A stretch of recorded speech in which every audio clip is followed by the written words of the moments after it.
নমস্কার বন্ধুরা, কেমন আছেন? আশা করি সকলেই ভালো আছেন। দীপার রান্নাঘরে আপনাদেরকে স্বাগতে। আমি আপনাদের জন্য নিয়ে এসেছি নিরামিষ বেগুন ভাজি।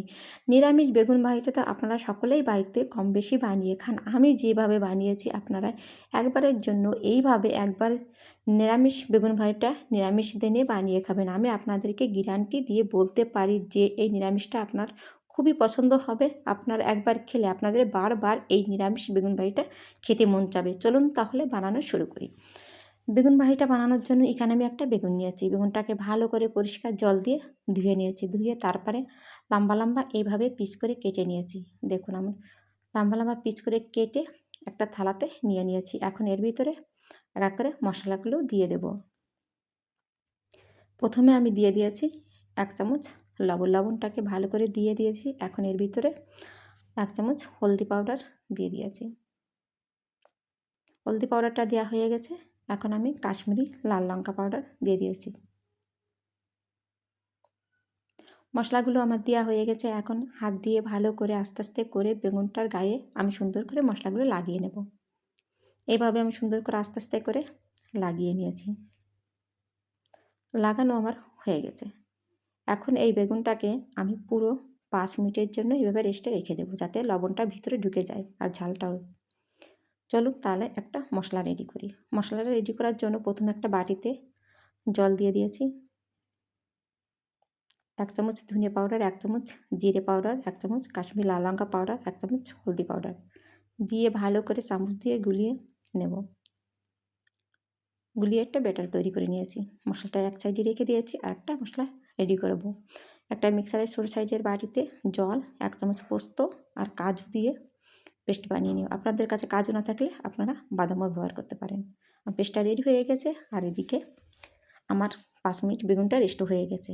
বেগুনটাকে এক সাইডে রেখে দিয়েছি। একটা গ্যাস অন করে একটা প্যান বসিয়ে দিয়েছি। 2 চামচ সাদা তেল দিয়ে দিয়েছি। তেলটাকে ভালো করে গরম করে নিয়েছি।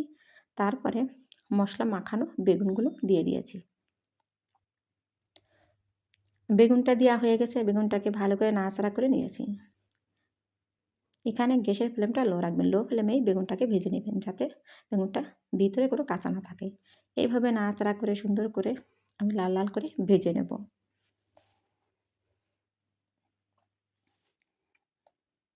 এভাবে আস্তে আস্তে সুন্দর করে নাড়াচাড়া করে বেগুনগুলো আমি ভেজে নিয়েছি। আমার বেগুনটা ভাজা হয়ে গেছে। এখন বেগুনগুলোকে আমি একটা প্লেটে তুলে নেব। দেখুন কত সুন্দর একটা কালার এসছে না বন্ধুরা? দেখুন ভিতরে একটুও কিন্তু কাঁচা নেই। চামচ দিয়ে সম্পূর্ণ বেগুনগুলোকে আমি তুলে নিয়েছি। তোলা হয়ে গেছে। দেখুন একটা থালাতে দেখাচ্ছে। এখন এইটাকে এক সাইডে রেখে দিয়েছি। যে তেলটা আছে তেলটার ভিতরে ফোড়ন হিসেবে আমি দিয়ে দেবো এখানে আমি কালো জিরে। কালো জিরেটা আমার দেওয়া হয়ে গেছে। তেজপাতা আর শুকনো লঙ্কা দিয়ে ভালো করে এটাকে প্রথমে ভেজে নেব। মশলাটাকে ভালো করে ভেজে নিয়েছি। সুন্দর একটা গন্ধ বেরিয়ে আসছে কালো জিরে থেকে। তারপরে আদা বাটা 1 চামচ আদা বাটাটা দিয়ে দিয়েছি। দিয়ে ভালো করে এরকম নাড়াচাড়া করে প্রথমে আমি ভেজে নেব।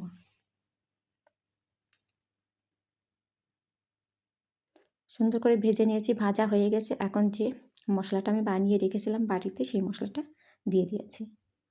মশলাটা আমার দেওয়া হয়ে গেছে। মশলাটাকে ভালো করে নাড়াচাড়া করে নেব।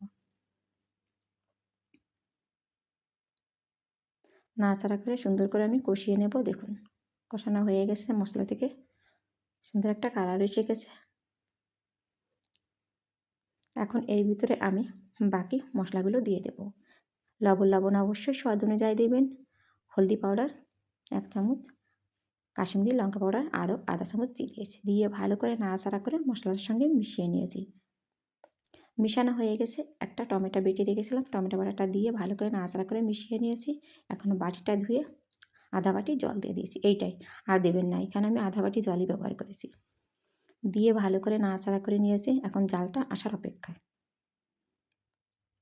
এইভাবে নাড়াচাড়া করে নিয়েছি। জালটা এসে গেছে। দেখুন বন্ধুরা, আসলে ভালো করে নাড়াচাড়া করে নিয়েছি। এখন এর ভিতরে আমি দিয়ে দেব 1 চামচ টক দই। এখানে আমি 2 চামচ টক দইটা দিয়ে ভালো করে নাড়াচাড়া করে মিশিয়ে নিয়েছি। এখন এর ভিতরে দিয়ে পোস্তটা আমি বাদাম আর পোস্তটা বেটে রেখেছিলাম সেইটা দিয়ে দেব। সেটা দিয়ে দিয়েছি, দিয়ে ভালো করে নাড়াচাড়া করে নিয়ে মিশিয়ে নেব। দেখুন আমার আগে থেকে কতটা গাঢ় হয়ে গেছে। আমার রান্নাটা কতটা সুন্দর হয়েছে বন্ধুরা দেখুন। এখন এর ভিতরে আধা চামচ চিনি দিয়ে ভালো করে নাড়াচাড়া করে মিশিয়ে নিয়েছি। এখন এক এক করে বেগুনগুলো দিয়ে দেবো এখানে। বেগুনটাকে আমি সুন্দর করে দিয়ে দিয়েছি, ঢাকা দিয়ে 2 মিনিট রেখে দেবো স্যার। দেখুন আমার রান্নাটা কতটা সুন্দর হয়েছে। আস্তে আস্তে করে বেগুনটাকে সুন্দর করে একটু নাড়াচাড়া করে নিয়েছি। এখন এর উপরে আধা চামচ গরম মশলা পাউডার দিয়ে দেবো। গরম মশলা পাউডার দিয়ে আমি আরও এটাকে সুন্দর একটু নাড়াচাড়া করে নিয়েছি। আরও 2 মিনিট ঢাকা দিয়ে এভাবে রেখে দেবো। দেখুন বন্ধুরা আমার রান্নাটা হয়ে গেছে। আমার রেসিপিটি পছন্দ হয় লাইক, কমেন্ট, শেয়ার, সাবস্ক্রাইব করে আমার পাশে থাকবেন। গরম গরম ভাতের সঙ্গে পরিবেশন